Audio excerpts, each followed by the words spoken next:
The Cool Bean by Jory John and Pete Oswald.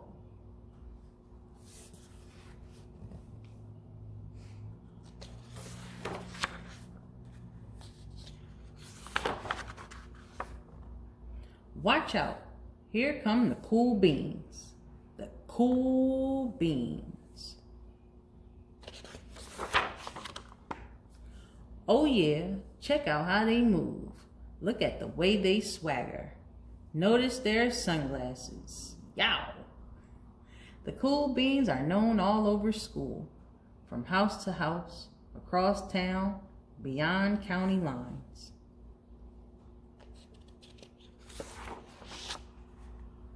In the olden days, last year, we were all one big pot of beans.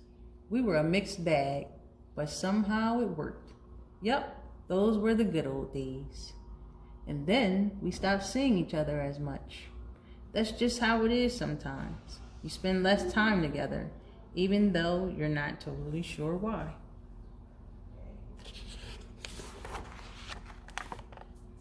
I watched as the beans I knew so well, the beans from my own pod, became the cool beans. Oh, they were so cool. One of them could play the guitar. Cool. One of them could draw the best superheroes. Cool. One of them could jump higher than any bean I ever known. Cool. Me? Well, I mostly stayed the same. Sure, I made some small changes. I wore sunglasses. I slicked my hair back. I strutted around. I swaggered.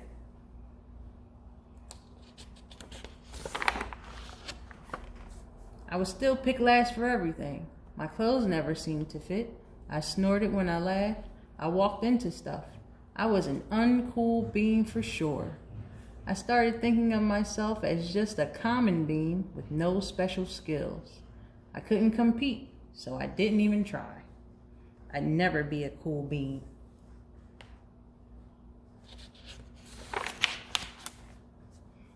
It seemed like there were two types of beans in the world.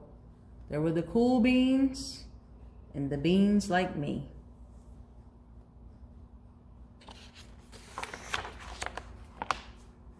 The days all blended together. I lived my life and things were just okay.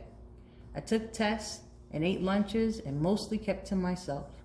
The cool beans continued being cool. I mean, sure, I missed them a bit, but it's not like I was going to say anything. I felt like all that coolness had gotten in the way of our friendship. And that's how it went until one day.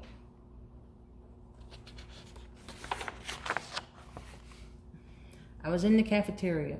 I dropped my lunch on my loafers. But then something sort of miraculous happened. Out of nowhere, one of the cool beans helped me clean it up. He didn't even say anything. He just gave me a nod. That was it. Later, I was out on the playground. I tripped and scraped my knee and maybe cried a little bit, and everybody saw it. Another one of the cool beans came to my side, and without a word, he dusted me off.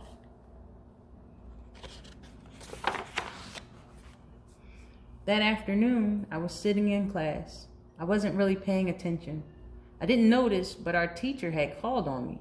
Everybody stared. I sat there in silence. Nobody said anything. And then everybody just laughed at me. That was it. After today, I was officially a has-been.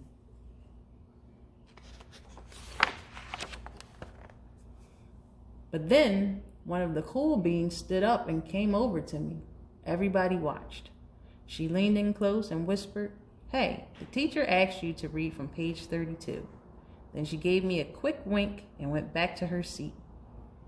It was a small gesture, sure, but it was also everything.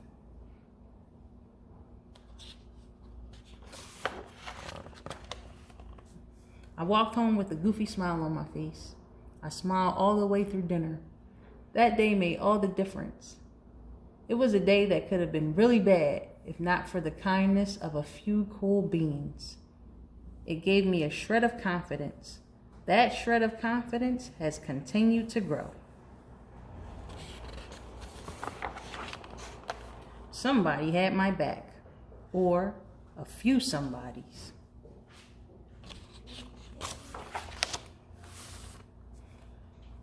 After that, I started hanging out with the cool beans again.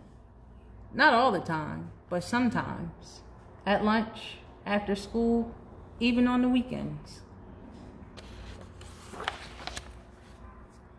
Throughout all of this, I realized that it's not about how you look or any of that other silly stuff.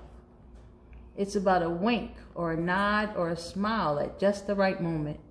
It's about dusting somebody off, helping them up again, and pointing them in the right direction.